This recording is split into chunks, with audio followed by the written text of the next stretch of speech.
Chapter 3. A New Acquaintance, The Stroller's Tale, A Disagreeable Interruption, and an Unpleasant Reconnoiter.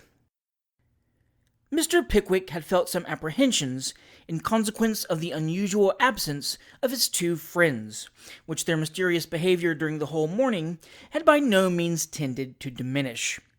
It was, therefore, with more than ordinary pleasure that he rose to greet them when they again entered, and with more than ordinary interest that he inquired what had occurred to detain them from his society. In reply to his questions on this point, Mr. Snodgrass was about to offer an historical account of the circumstances just now detailed, when he was suddenly checked by observing that there were present not only Mr. Tupman and their stagecoach companion of the preceding day, but another stranger of equally singular appearance. It was a careworn-looking man, whose sallow face and deeply sunken eyes were rendered still more striking than nature had made them by the straight black hair which hung in matted disorder halfway down his face. His eyes were almost unnaturally bright and piercing. His cheekbones were high and prominent, and his jaws were so long and lank that an observer would have supposed he was drawing the flesh of his face in, for a moment, by some contraction of the muscles, if his half-opened mouth and immovable expression had not announced that it was his ordinary appearance. Round his neck he wore a green shawl, with a large end straggling over his chest, and making their appearance occasionally beneath the worn buttonholes of his old waistcoat. His upper garment was a long black surtout, and below it he wore wide, drab trousers and large boots running rapidly to seed. It was on this uncouth-looking person that Mr. Winkle's eye rested, and it was towards him that Mr. Pickwick extended his hand, when he said, "A friend of our friends here. We discovered this morning that our friend was connected with the theatre in this place, though he is not desirous to have it generally known, and this gentleman is a member of the same profession. He was about to favour us with a little anecdote connected with it, when you entered." "Lots of anecdote," said the green-coated stranger of the day before, advancing to Mr. Winkle and speaking in a low, confidential tone. "Rum fellow, does the heavy business, no actor, strange man, all sorts of miseries, Dismal Jemmy we call him on the circuit." Mr. Winkle and Mr. Snodgrass politely welcomed the gentleman elegantly designated as Dismal Jemmy, and calling for brandy and water, in imitation of the remainder of the company, seated themselves at the table. "Now, sir," said Mr. Pickwick, "will you oblige us with proceeding with what you are going to relate?" The dismal individual took a dirty roll of paper from his pocket, and turning to Mr. Snodgrass, who had just taken out his notebook, said in a hollow voice, perfectly in keeping with his outward man, "Are you the poet?" I do a little in that way," replied Mr. Snodgrass, rather taken aback by the abruptness of the question. "Ah, poetry makes life what lights and music do the stage. Strip the one of its false embellishments, and the other of its illusions, and what is there real in either, to live or care for?" "Very true, sir," replied Mr. Snodgrass. "To be before the footlights," continued the dismal man, "is like sitting at a grand court show and admiring the silken dresses of the gaudy throng. To be behind them is to be the people who make that finery, uncared for and unknown, and left to sink or swim, to starve or live as fortune wills it." "Certainly," said Mr. Snodgrass, for the sunken eye of the dismal man rested on him, and he felt it necessary to say something. "Go on, Jemmy," said the Spanish traveller, "like Black-eyed Susan, on the downs. No croaking. Speak out. Look lively." "Will you make another glass before you begin, sir?" said Mr. Pickwick. The dismal man took the hint, and having mixed a glass of brandy and water, and slowly swallowed half of it, opened the roll of paper and proceeded, partly to read and partly to relate, the following incident, which we find recorded on the transactions of the club as The Stroller's Tale. Chapter 3. The Stroller's Tale. "There is nothing of the marvellous in what I am going to relate," said the dismal man. "There is nothing even uncommon in it. Want and sickness are too common in many stations of life to deserve more notice than is usually bestowed on the most ordinary vicissitudes of human nature. I have thrown these few notes together because the subject of them was well known to me for many years. I traced his progress downwards, step by step, until at last he reached that excess of destitution from which he never rose again. The man of whom I speak was a low pantomime actor, and, like many people of his class, an habitual drunkard. In his better days, Before he had become enfeebled by dissipation and emaciated by disease, he had been in the receipt of a good salary, which, if he had been careful and prudent, he might have continued to receive for some years. Not many, because these men either die early or, by unnaturally taxing their bodily energies, lose, prematurely, those physical powers on which alone they can depend for subsistence. His besetting sin gained so fast upon him, however, that it was found impossible to employ him in the situations in which he really was useful to the theatre. The public house had a fascination for him which he could not resist. Neglected disease and hopeless poverty were as certain to be his portion as death itself, if he persevered in the same course. Yet he did persevere, and the result may be guessed. He could not obtain no engagement, and he wanted bread. Everybody who is at all acquainted with theatrical matters knows what a host of shabby, poverty-stricken men hang about the stage of a large establishment.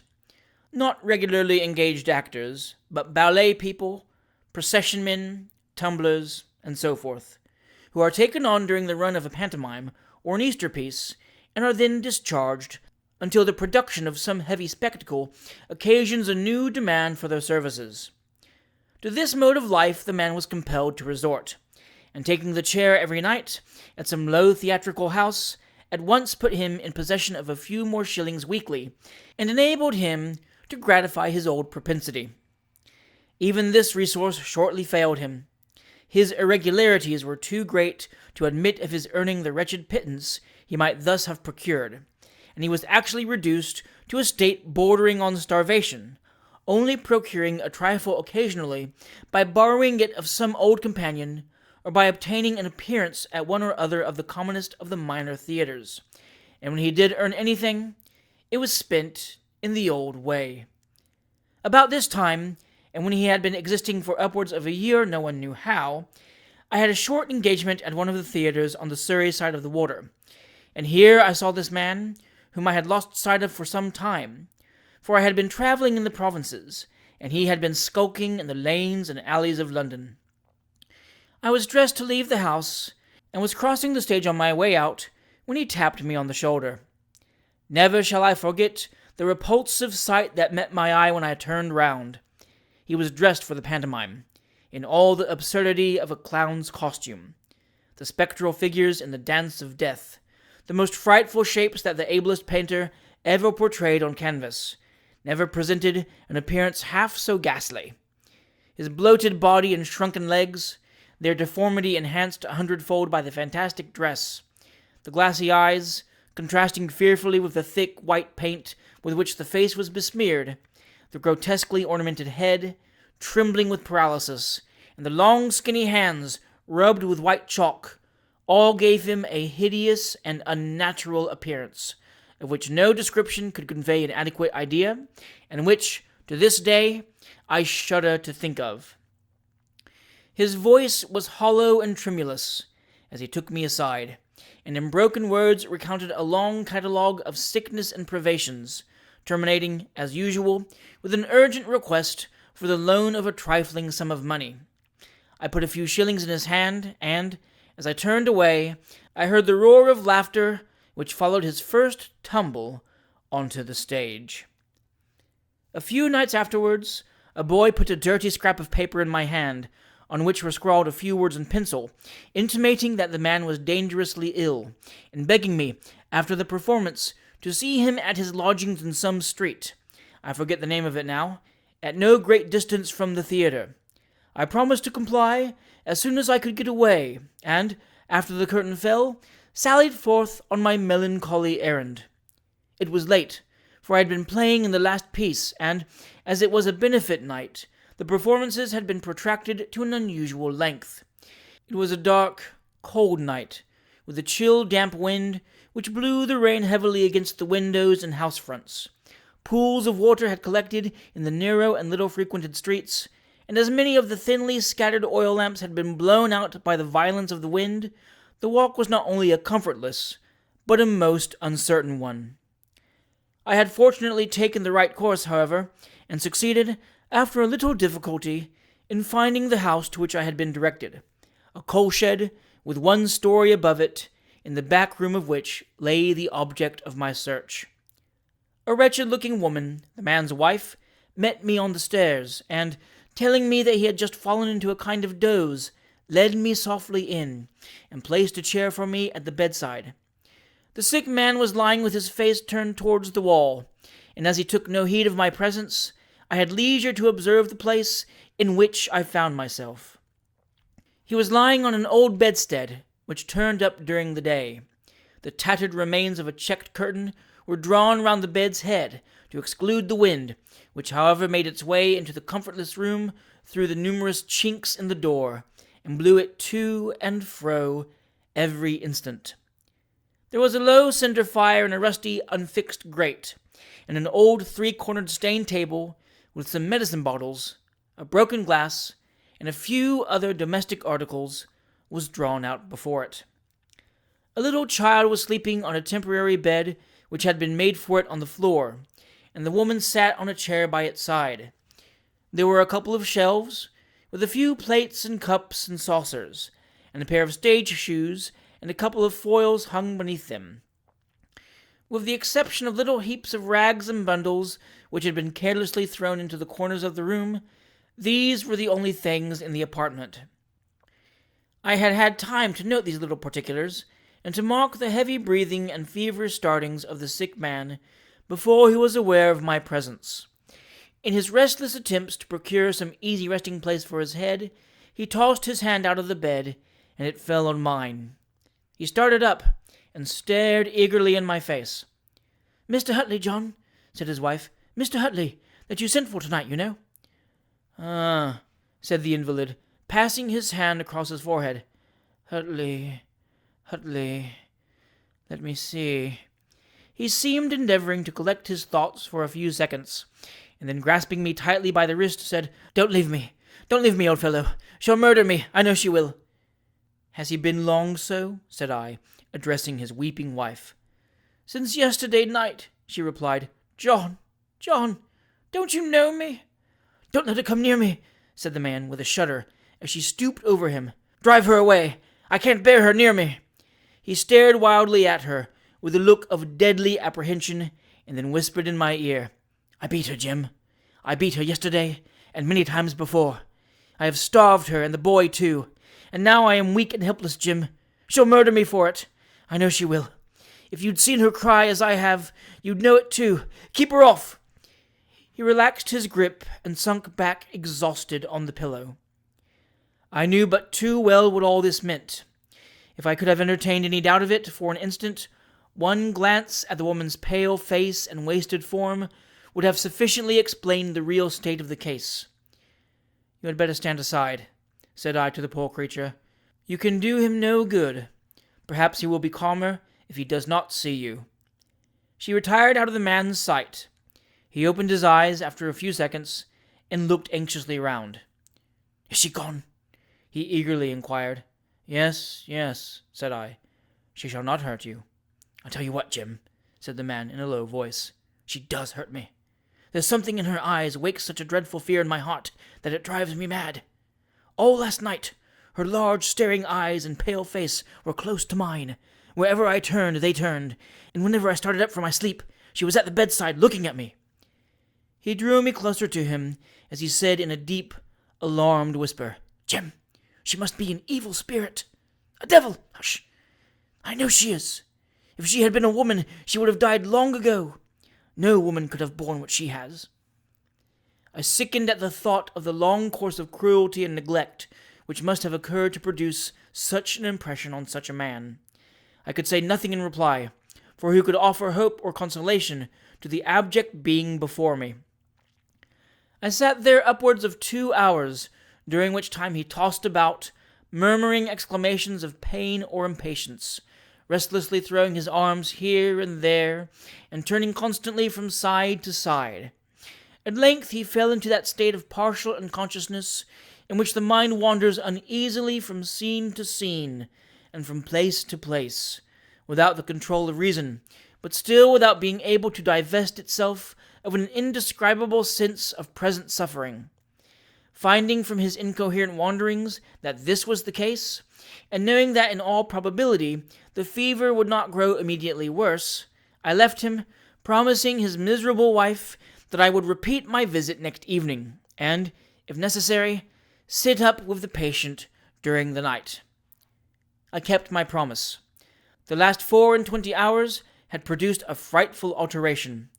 The eyes, though deeply sunk and heavy, shone with a luster frightful to behold. The lips were parched and cracked in many places.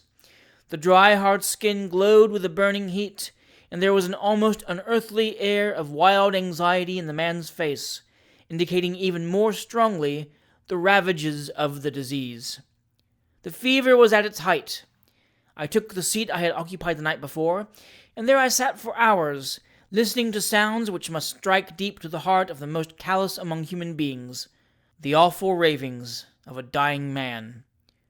From what I had heard of the medical attendant's opinion, I knew there was no hope for him. I was sitting by his deathbed. I saw the wasted limbs, which a few hours before had been distorted for the amusement of a boisterous gallery, writhing under the torture of a burning fever. I heard the clown's shrill laugh blending with the low murmurings of the dying man. It is a touching thing to hear the mind reverting to the ordinary occupations and pursuits of health, when the body lies before you weak and helpless. But when those occupations are of a character the most strongly opposed to anything we associate with grave or solemn ideas, the impression produced is infinitely more powerful. The theatre and the public-house were the chief themes of the wretched man's wanderings. It was evening, he fancied. He had a part to play that night. It was late, and he must leave home instantly. Why did they hold him and prevent his going? He should lose the money. He must go. No, they would not let him. He hid his face in his burning hands and feebly bemoaned his own weakness and the cruelty of his persecutors. A short pause, and he shouted out a few doggerel rhymes, the last he had ever learnt. He rose in bed, drew up his withered limbs, and rolled about in uncouth positions. He was acting. He was at the theatre. A minute's silence, and he murmured the burden of some roaring song. He had reached the old house at last. How hot the room was! He had been ill, very ill, but he was well now, and happy. Fill up his glass. Who was that dashed it from his lips? It was the same persecutor that had followed him before. He fell back upon his pillow, and moaned aloud.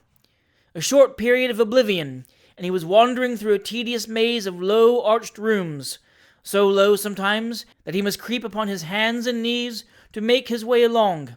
It was close and dark, and every way he turned, some obstacle impeded his progress. There were insects, too, hideous crawling things, with eyes that stared upon him and filled the very air around, glistening horribly amidst the thick darkness of the place. The walls and ceiling were alive with reptiles. The vault expanded to an enormous size. Frightful figures flitted to and fro, and the faces of men he knew, rendered hideous by gibing and mouthing, peered out from among them. They were searing him with the heated irons, and binding his head with cords till the blood started, and he struggled madly for life.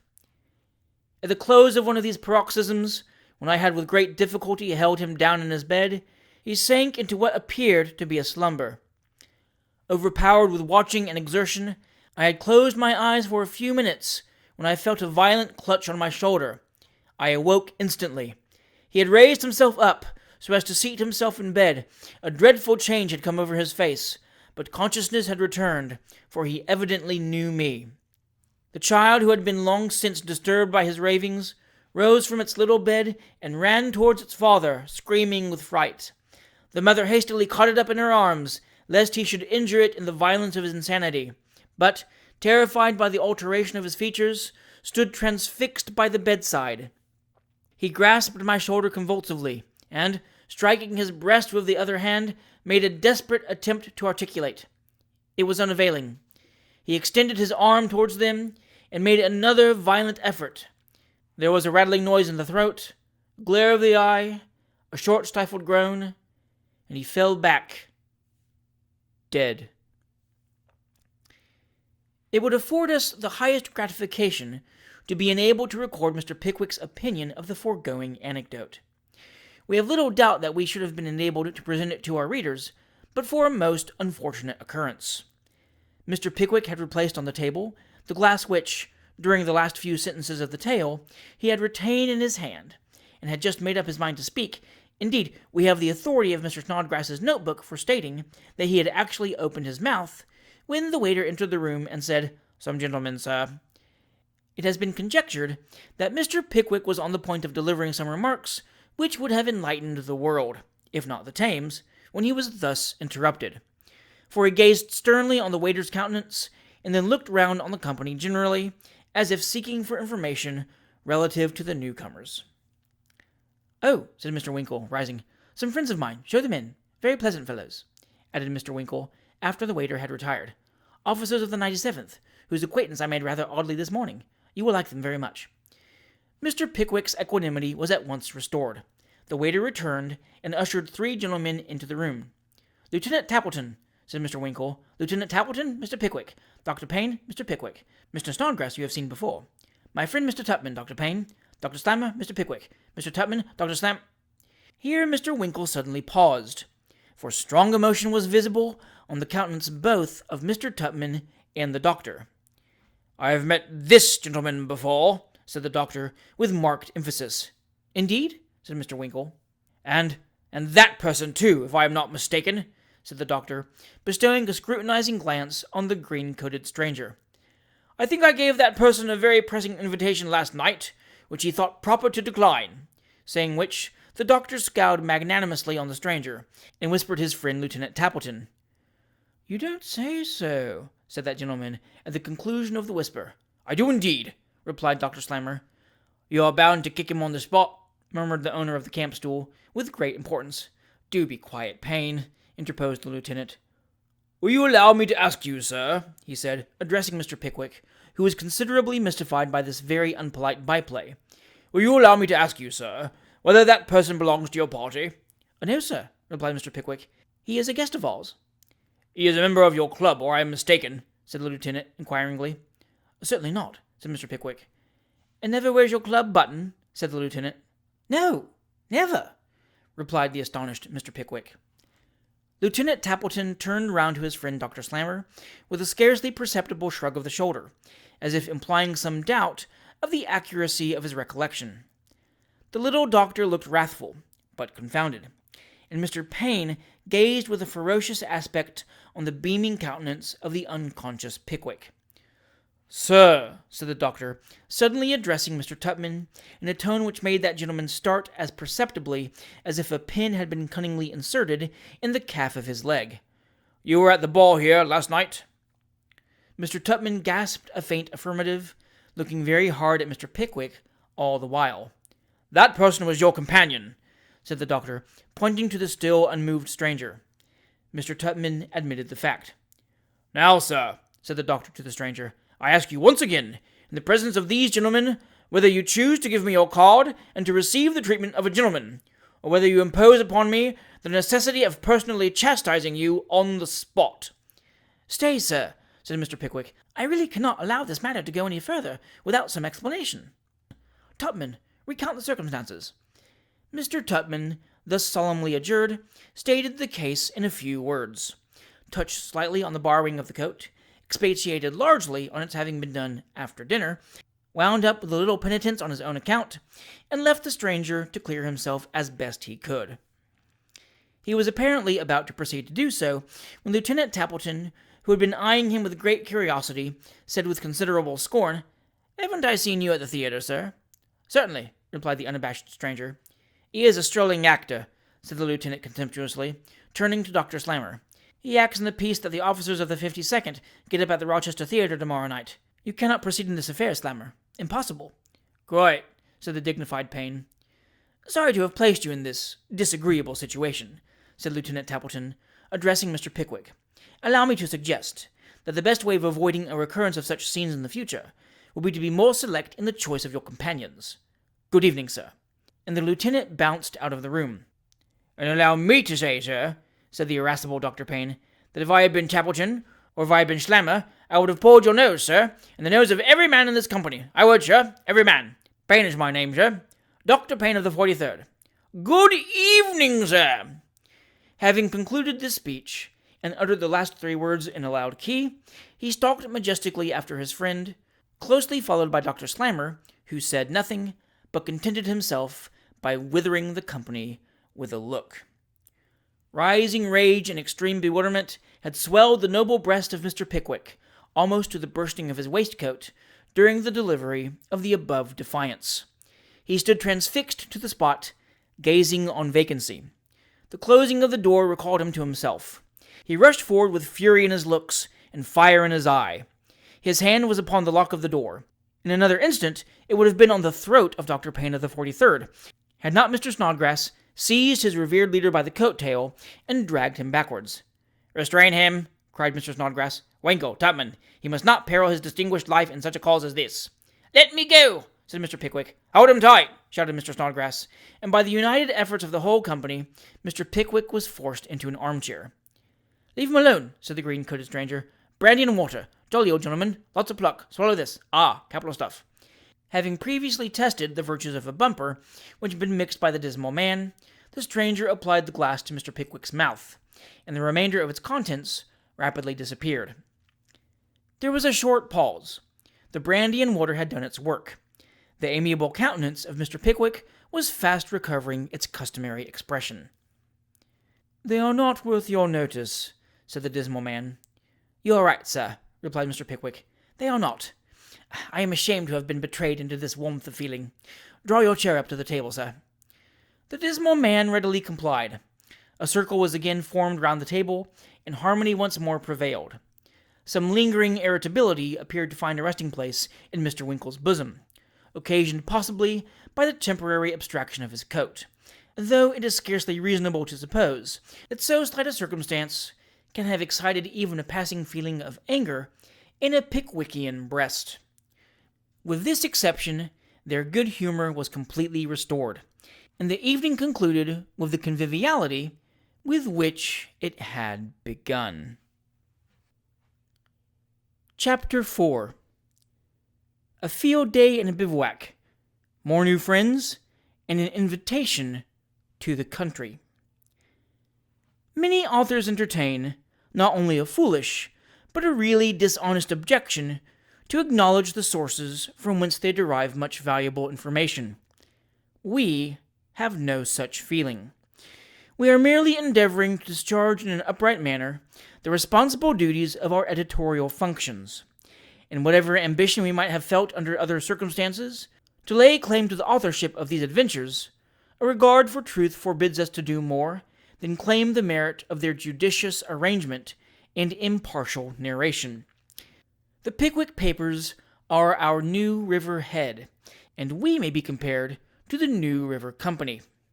The labors of others have raised for us an immense reservoir of important facts.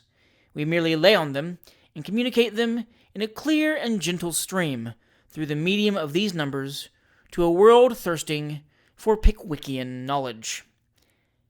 Acting in this spirit, and resolutely proceeding to our determination to avow our obligations to the authorities we have consulted, we frankly say that to the notebook of Mr. Snodgrass are we indebted for the particulars recorded in this and the succeeding chapter, particulars which, now that we have disburdened our conscience, we shall proceed to detail without further comment. The whole population of Rochester and the adjoining towns rose from their beds at an early hour of the following morning, in a state of the utmost bustle and excitement. A grand review was to take place upon the lines. The maneuvers of half a dozen regiments were to be inspected by the eagle eye of the commander-in-chief. Temporary fortifications had been erected, the citadel was to be attacked and taken, and a mine was to be sprung. Mr. Pickwick was, as our readers may have gathered from the slight extract we gave from his description of Chatham, an enthusiastic admirer of the army. Nothing could have been more delightful to him. Nothing could have harmonized so well with the peculiar feeling of each of his companions as this sight. Accordingly, they were soon afoot, and walking in the direction of the scene of action, towards which crowds of people were already pouring from a variety of quarters. The appearance of everything on the lines denoted that the approaching ceremony was one of the utmost grandeur and importance. There were sentries posted to keep the ground for the troops, and servants on the batteries keeping places for the ladies, and sergeants running to and fro, with vellum-covered books under their arms, and Colonel Boulder, in full military uniform, on horseback, galloping first to one place and then to another, and backing his horse among the people, and prancing and curveting, and shouting in a most alarming manner, and making himself very hoarse in the voice, and very red in the face, without any assignable cause or reason whatever. Officers were running backwards and forwards, first communicating with Colonel Boulder, and then ordering the sergeants, and then running away altogether. And even the very privates themselves looked from behind their glazed stocks with an air of mysterious solemnity, which sufficiently bespoke the special nature of the occasion. Mr. Pickwick and his 3 companions stationed themselves in the front rank of the crowd, and patiently awaited the commencement of the proceedings. The throng was increasing every moment, and the efforts they were compelled to make to retain the position they had gained sufficiently occupied their attention during the 2 hours that ensued. At one time there was a sudden pressure from behind, and then Mr. Pickwick was jerked forward for several yards with a degree of speed and elasticity highly inconsistent with the general gravity of his demeanor. At another moment there was a request to "keep back" from the front, and then the butt end of a musket was either dropped upon Mr. Pickwick's toe to remind him of the demand, or thrust into his chest to ensure its being complied with. Then some facetious gentleman on the left, after pressing sideways in a body and squeezing Mr. Snodgrass into the very last extreme of human torture, would request to know "where he was a-shovin' to," and when Mr. Winkle had done expressing his excessive indignation at witnessing this unprovoked assault, some person behind would knock his hat over his eyes, and beg the favor of his putting his head in his pocket. These, and other practical witticisms, coupled with the unaccountable absence of Mr. Tupman, who had suddenly disappeared and was nowhere to be found, rendered their situation upon the whole rather more uncomfortable than pleasing or desirable. At length that low roar of many voices ran through the crowd, which usually announces the arrival of whatever they have been waiting for. All eyes were turned in the direction of the Sally Port. A few moments of eager expectation, and colors were seen fluttering gaily in the air, arms glistened brightly in the sun. Column after column poured onto the plain. The troops halted and formed. The word of command rung through the line. There was a general clash of muskets as arms were presented, and the commander-in-chief, attended by Colonel Boulder and numerous officers, cantered to the front. The military band struck up all together. The horses stood upon 2 legs each, cantered backwards, and whisked their tails about in all directions. The dogs barked, the mob screamed, the troops recovered, and nothing was to be seen on either side, as far as the eye could reach, but a long perspective of red coats and white trousers, fixed and motionless. Mr. Pickwick had been so fully occupied in falling about, and disentangling himself, miraculously, from between the legs of horses, that he had not enjoyed sufficient leisure to observe the scene before him, until it assumed the appearance we have just described.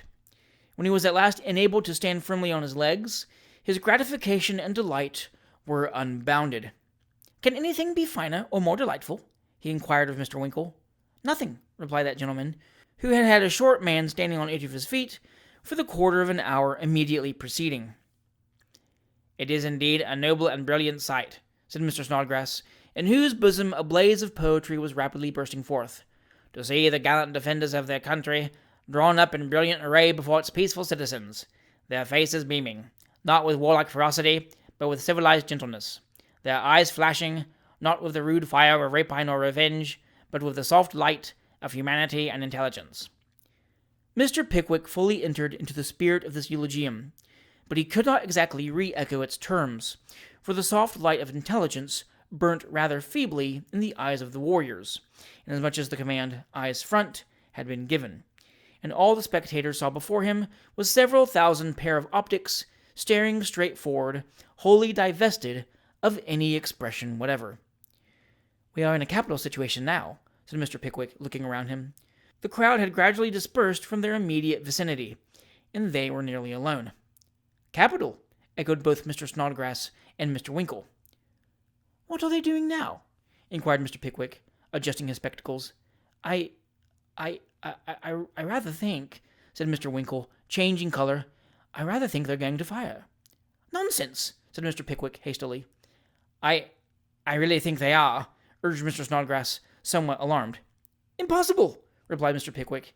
He had hardly uttered the word when the whole half-dozen regiments leveled their muskets as if they had but one common object, and that object the Pickwickians, and burst forth with the most awful and tremendous discharge that ever shook the earth to its center, or an elderly gentleman off his. It was in this trying situation, exposed to a galling fire of blank cartridges, and harassed by the operations of the military, a fresh body of whom had begun to fall in, on the opposite side, that Mr. Pickwick displayed that perfect coolness and self-possession which are the indispensable accompaniments of a great mind. He seized Mr. Winkle by the arm, and placing himself between that gentleman and Mr. Snodgrass, earnestly besought them to remember that beyond the possibility of being rendered deaf by the noise, there was no immediate danger to be apprehended from the firing. But suppose some of the men should happen to have ball cartridges by mistake," remonstrated Mr. Winkle, pallid at the supposition he was himself conjuring up. "I heard something whistle through the air just now, so sharp, close to my ear." "We had better throw ourselves on our faces, hadn't we?" said Mr. Snodgrass. No, it's over now," said Mr. Pickwick. His lip might quiver, and his cheek might blanch, but no expression of fear or concern escaped the lips of that immortal man. Mr. Pickwick was right. The firing ceased. But he had scarcely time to congratulate himself on the accuracy of his opinion, when a quick movement was visible in the line. The hoarse shout of the word of command ran along it, and before either of the party could form a guess at the meaning of this new maneuver, the whole of the half-dozen regiments, with fixed bayonets, charged at double-quick time down upon the very spot on which Mr. Pickwick and his friends were stationed. And there is a point beyond which human courage cannot extend. Mr. Pickwick gazed through his spectacles for an instant on the advancing mass, and then fairly turned his back and, we will not say fled, first, because it is an ignoble term, and secondly, because Mr. Pickwick's figure was by no means adapted for that mode of retreat. He trotted away, at as quick a rate as his legs would convey him, so quickly indeed that he did not perceive the awkwardness of his situation to the full extent until too late. The opposite troops, whose falling in had perplexed Mr. Pickwick a few seconds before, were drawn up to repel the mimic attack of the sham besiegers of the citadel, and the consequence was that Mr. Pickwick and his two companions found themselves suddenly enclosed between two lines of great length, the one advancing at a rapid pace, and the other firmly waiting the collision in hostile array. "Oi!" shouted the officers of the advancing line. "Get out of the way!" cried the officers of the stationary one. "Where are we to go?" screamed the agitated Pickwickians. "Oi! Oi! Oi!" was the only reply. There was a moment of intense bewilderment, a heavy tramp of footsteps, a violent concussion, a smothered laugh. The half-dozen regiments were 1,000 yards off, and the soles of Mr. Pickwick's boots were elevated in air. Mr. Snodgrass and Mr. Winkle had each performed a compulsory somersault with remarkable agility, when the first object that met the eyes of the latter as he sat on the ground, staunching with a yellow silk handkerchief the stream of life which issued from his nose, was his venerated leader at some distance off, running after his own hat, which was gambolling playfully away in perspective. There are very few moments in a man's existence when he experiences so much ludicrous distress or meets with so little charitable commiseration as when he is in pursuit of his own hat. A vast deal of coolness and a peculiar degree of judgment are requisite in catching a hat. A man must not be precipitate, or he runs over it. He must not rush into the opposite extreme, or he loses it altogether. The best way is to keep gently up with the object of pursuit, to be wary and cautious, to watch your opportunity well, get gradually before it, then make a rapid dive, seize it by the crown, and stick it firmly on your head, smiling pleasantly all the time, as if you thought it as good a joke as anybody else. There was a fine, gentle wind, and Mr. Pickwick's hat rolled sportively before it. The wind puffed, and Mr. Pickwick puffed, and the hat rolled over and over as merrily as a lively porpoise in a strong tide, and on it might have rolled, far beyond Mr. Pickwick's reach, had not its course been providentially stopped, just as that gentleman was on the point of resigning it to its fate.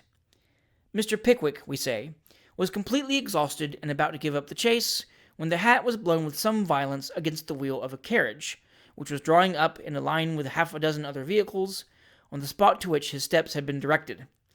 Mr. Pickwick, perceiving his advantage, darted briskly forward, secured his property, planted it on his head, and paused to take breath. He had not been stationary half a minute, when he heard his own name eagerly pronounced by a voice, which he at once recognized as Mr. Tupman's, and, looking upward, he beheld a sight which filled him with surprise and pleasure. In an open barouche, the horses of which had been taken out, the better to accommodate to the crowded place, stood a stout old gentleman in a blue coat and bright buttons, corduroy breeches and top boots, 2 young ladies in scarfs and feathers, a young gentleman apparently enamored of one of the young ladies in scarfs and feathers, a lady of doubtful age, probably the aunt of the aforesaid, and Mr. Tupman, as easy and unconcerned as if he had belonged to the family from the first moments of his infancy. Fastened up behind the barouche was a hamper of spacious dimensions, one of those hampers which always awakens in a contemplative mind associations connected with cold fowls, tongue, and bottles of wine. And on the box sat a fat and red-faced boy in a state of somnolency, whom no speculative observer could have regarded for an instant without setting down as the official dispenser of the contents of the before-mentioned hamper when the proper time for their consumption should arrive. Mr. Pickwick had bestowed a hasty glance on these interesting objects, when he was again greeted by his faithful disciple. "Pickwick, Pickwick," said Mr. Tupman, "come up here, make haste." "Come along, sir, pray come up," said the stout gentleman. "Joe! Joe! Damn that boy, he's gone to sleep again. Joe, let down the steps." The fat boy rolled slowly off the box, let down the steps, and held the carriage door invitingly open. Mr. Snodgrass and Mr. Winkle came up at the moment. "Room for you all, gentlemen," said the stout man. "Two inside and one out. Joe, make room for one of the gentlemen on the box. Now, sir, come along." And the stout gentleman extended his arm and pulled first Mr. Pickwick and then Mr. Snodgrass into the barouche by main force. Mr. Winkle mounted to the box, the fat boy waddled to the same perch, and fell fast asleep instantly. "Well, gentlemen," said the stout man, "very glad to see you. Know you very well, gentlemen, though you mayn't remember me. I spent some evenings at your club last winter, picked up my friend Mr. Tupman here this morning, and very glad I was to see him. Well, sir, and how are you? You do look uncommon well, to be sure."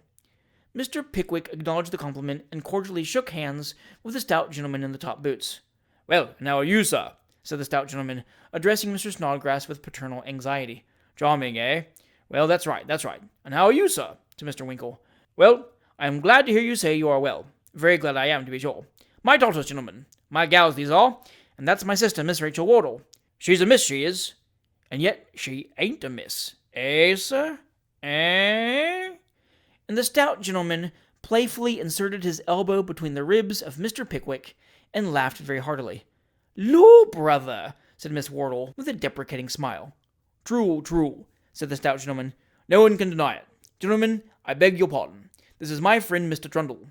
And now you all know each other, let's be comfortable and happy, and see what's going forward. That's what I say."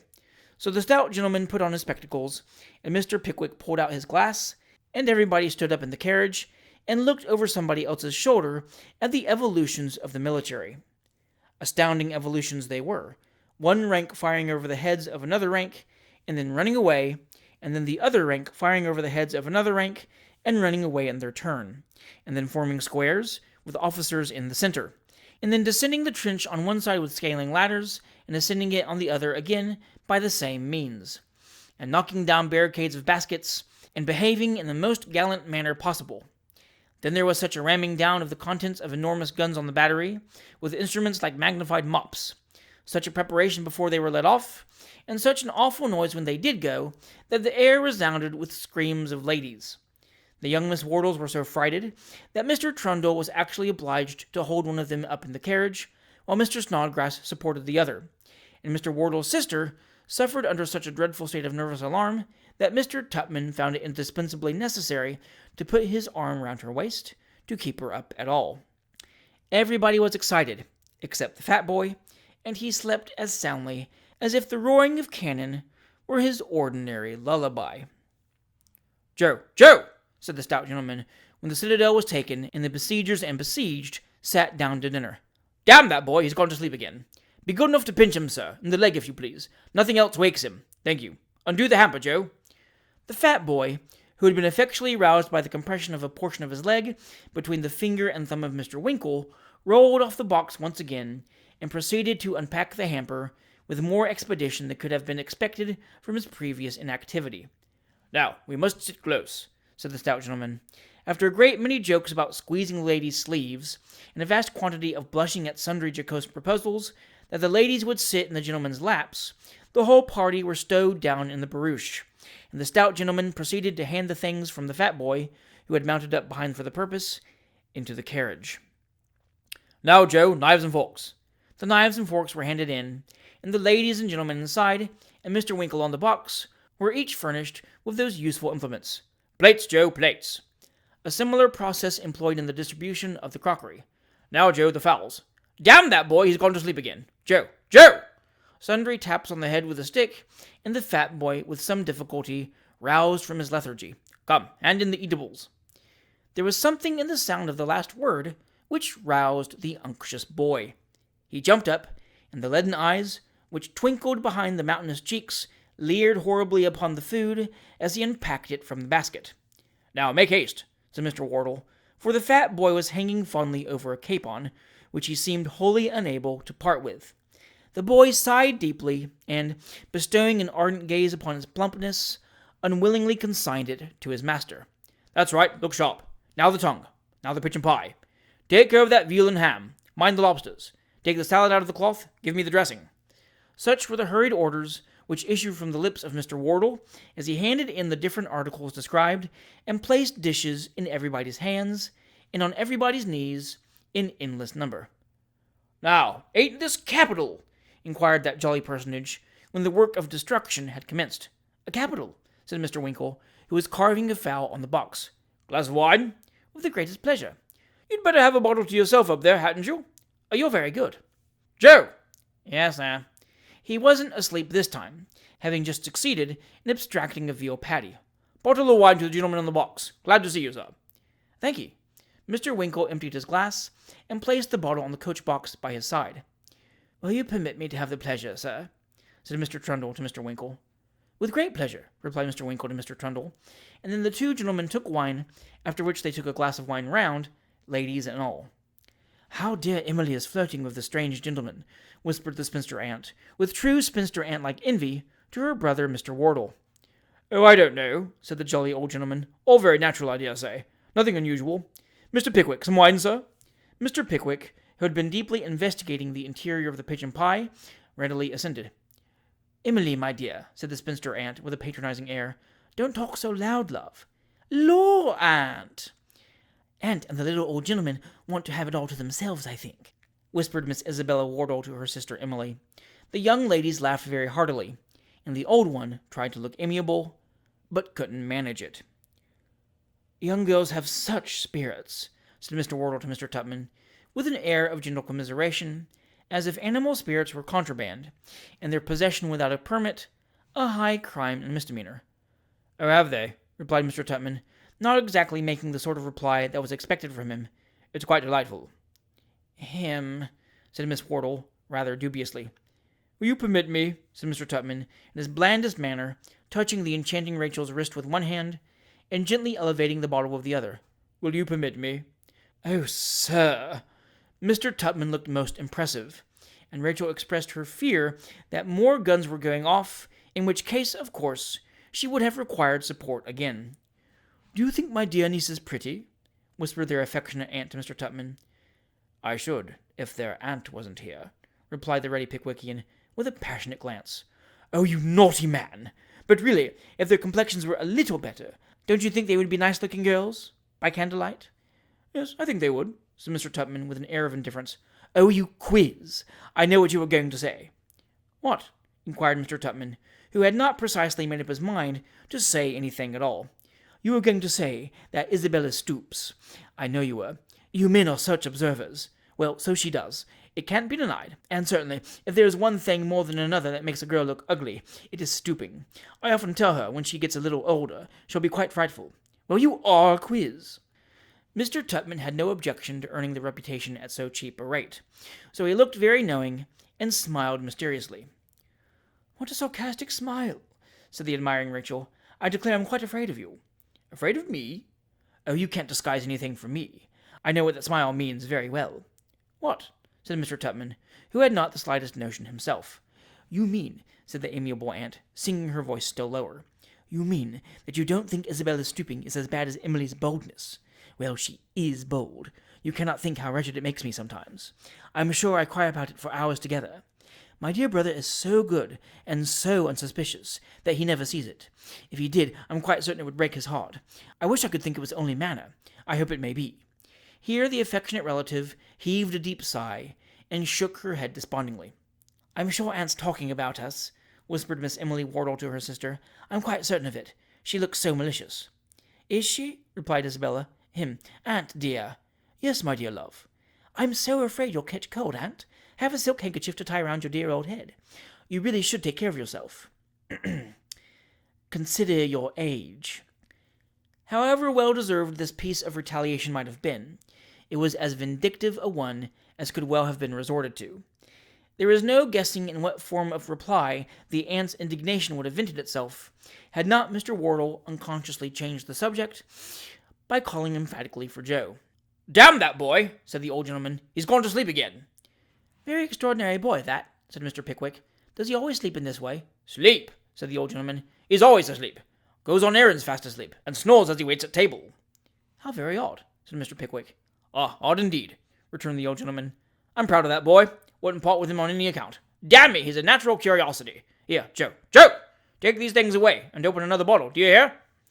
The fat boy rose, opened his eyes, swallowed the huge piece of pie he had been in the act of masticating when he fell asleep, and slowly obeyed his master's orders, gloating languidly over the remains of the feast as he removed the plates and deposited them in the hamper.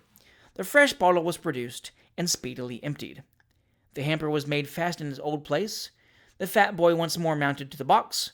The spectacles and pocket glass were again adjusted, and the evolutions of the military recommenced. There was a great fizzing and banging of guns and starting of ladies, and then a mine was sprung, to the gratification of everybody. And when the mine had gone off, the military and the company followed its example and went off too.